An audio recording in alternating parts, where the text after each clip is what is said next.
Now that we know what it takes to make a brand new resource from start to finish, let's talk about how to create a resource for a product line. Hello YouTube fam, it's Chantel, the face behind the teacher mindset, and welcome back to another video. In our last video, I broke down my step-by-step process to create a brand new resource to sell on TPT. In this video, I will take you through the step-by-step process to create a new resource that is a part of an existing product line in your TPT store. Today, we are going to be making the spring version of my roll and record graphing worksheets. Before we jump into today's video, please be sure to subscribe and turn on the notification bell so that you can be alerted anytime a video is posted on my channel.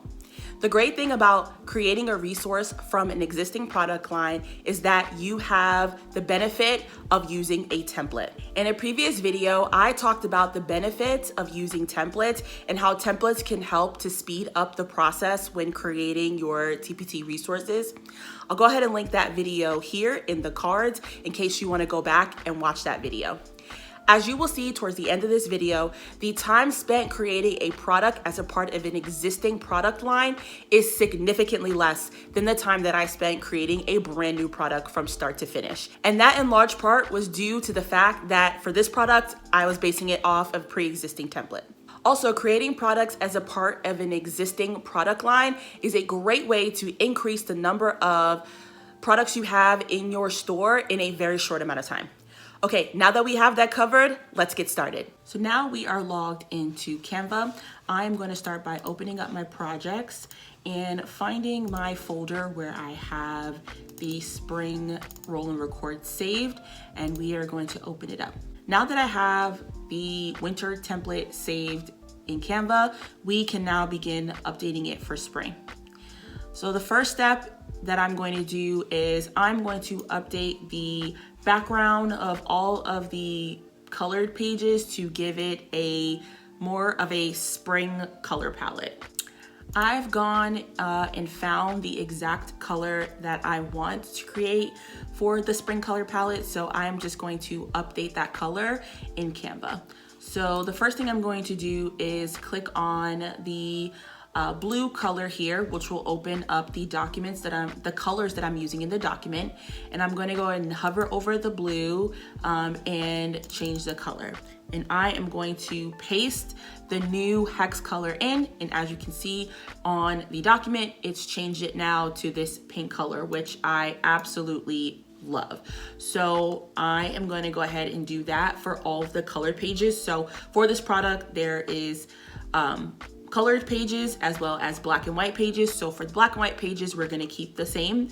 But for all of the pages where I have blue, I am now going to just quickly update the colors to this new kind of spring pink that I really love. The next thing that I'm going to do is I'm going to open up flaticon.com and I am going to start by finding some spring inspired graphics. So for winter, we have all the photos here. They need to be switched out for spring. So I am going to need 6 graphic images from flaticon.com. So I'm going to go ahead and work on that. And then I'll come back once I have all of my images uploaded to Canva. So I found quite a few images that I love and I wasn't able to decide. So as I'm going through, I'll kind of put in the photos that I am feeling for this project. I downloaded the black and white images as well as the colored so that I can update both the black and white version as well as the colored.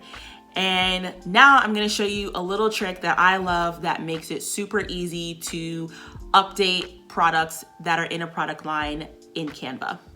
So I am going to start by changing out this first photo, which is a thermometer for winter. And I want to replace that with the butterfly. So that's going to be my first image for spring.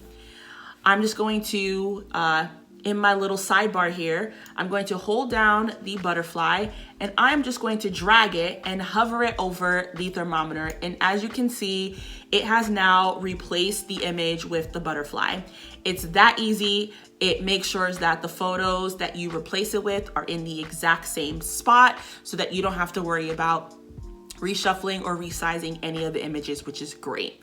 So I'm also going to replace the butterfly with the thermometer down here next to the domino that says the number 1.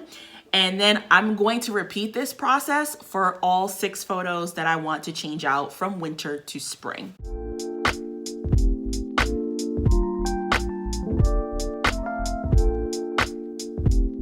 And there you have it, folks. Just that easily, I've updated the first sheet from winter to spring. I mean, I did that in a matter of 2 minutes, which is why a template is so important to have. So I'm going to repeat this process for each page, the colored pages as well as the black and white pages. And then after I'm done, we will check in and finish up this product.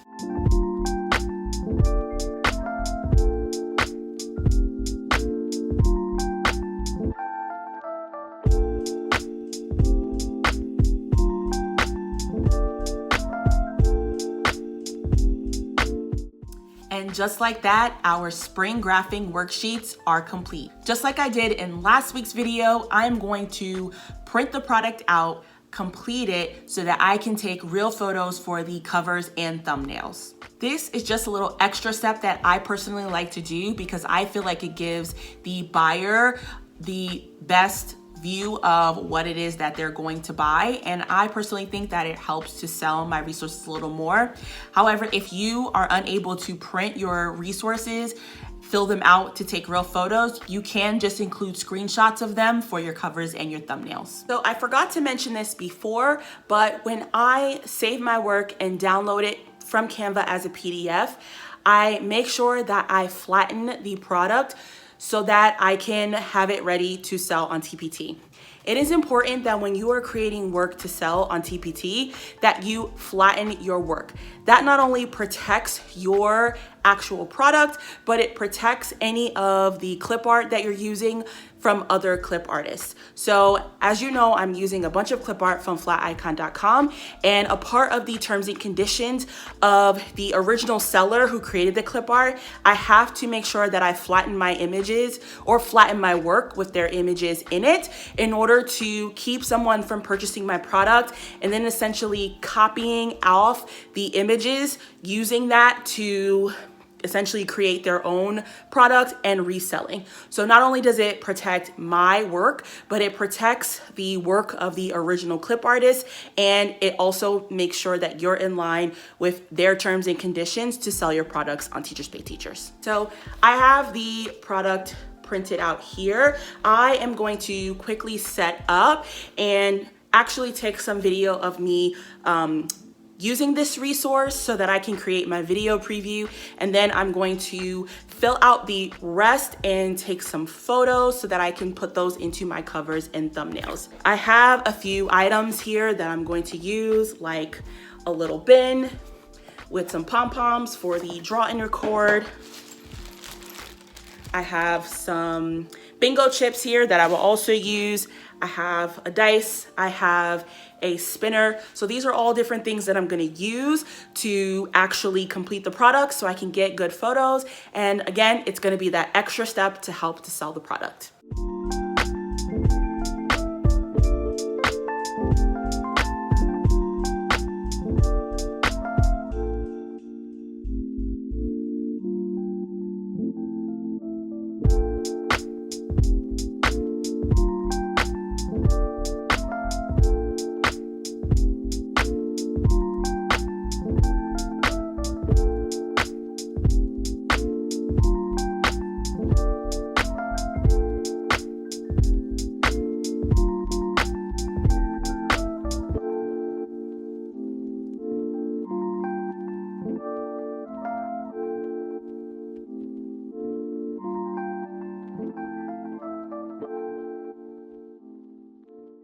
Just like last week, I am using Adobe Lightroom to edit the photos on my phone, and then I'm going to be transferring them into Canva.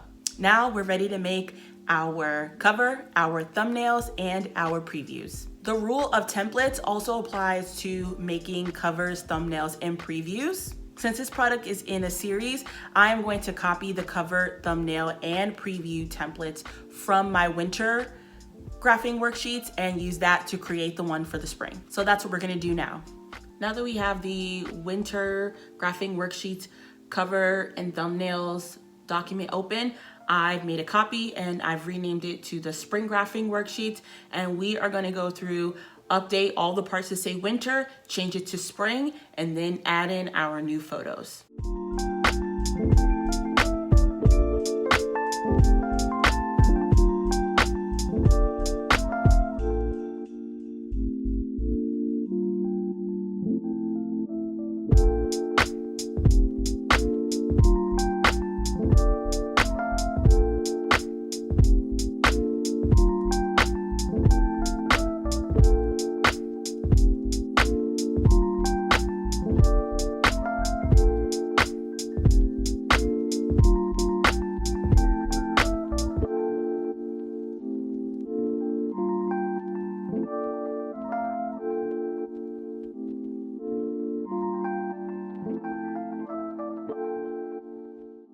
And that brings us to the final step in this process, and that is to post our new resource in my Teachers Pay Teachers store. I have my product listing pulled up in TPT, and I am going to find my winter graphing worksheets product in my store, and I am going to use that to create a similar listing for my spring worksheets. So I'm gonna go back to quick edit, create a similar listing, and this is going to give me a pre-populated kind of format for my listing. And now I'm going to switch out the actual product, put my previews in there, my covers, my thumbnails, and then update the wording to be for my spring activity.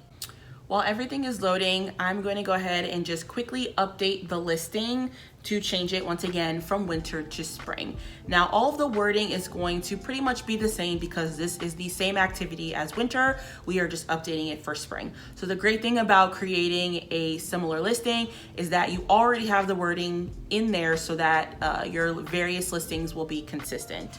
So I'm just going to do a quick search for the word winter, and I'm going to highlight where I see that and change it to spring. Okay, now that my listing is updated in terms of the description, my cover, my thumbnails, my previews, and my product are all in there, I'm now ready to post it to my store.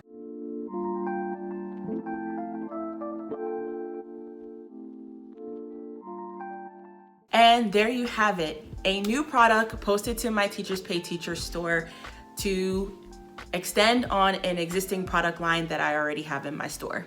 Now, I wanted to update you at the end of this video to give you a little tidbit on how long it took me to create this product so that we can compare it to last week's video where I created an entirely new product from start to finish. This product was a lot faster because I was working off of templates, and in the end, it took me an hour and 30 minutes to create this product, compared to last week's product, which was from start to finish brand new at 5 hours and 15 minutes. So you can see how having templates to work with can really save you a lot of time in the long run. I hope this was helpful. Thank you so much for joining me, and I'll catch you next time. And that brings us to the end of another video. I hope you enjoyed watching me make another product, this time a part of an existing product line to sell on my TPT store. Please let me know in the comments below if you found this video to be helpful. Also, if you are a TPT seller, I would also love you to leave a comment below on any tips and tricks that you have to help create products in your TPT store as a part of an existing product line. As always, before I go, I want to remind you again to give this video a thumbs up. Be sure to subscribe to my channel and turn on the notification bell because you don't want to miss when the next video is posted. Okay, folks, thank you for watching, and I will catch you in the next one. Bye.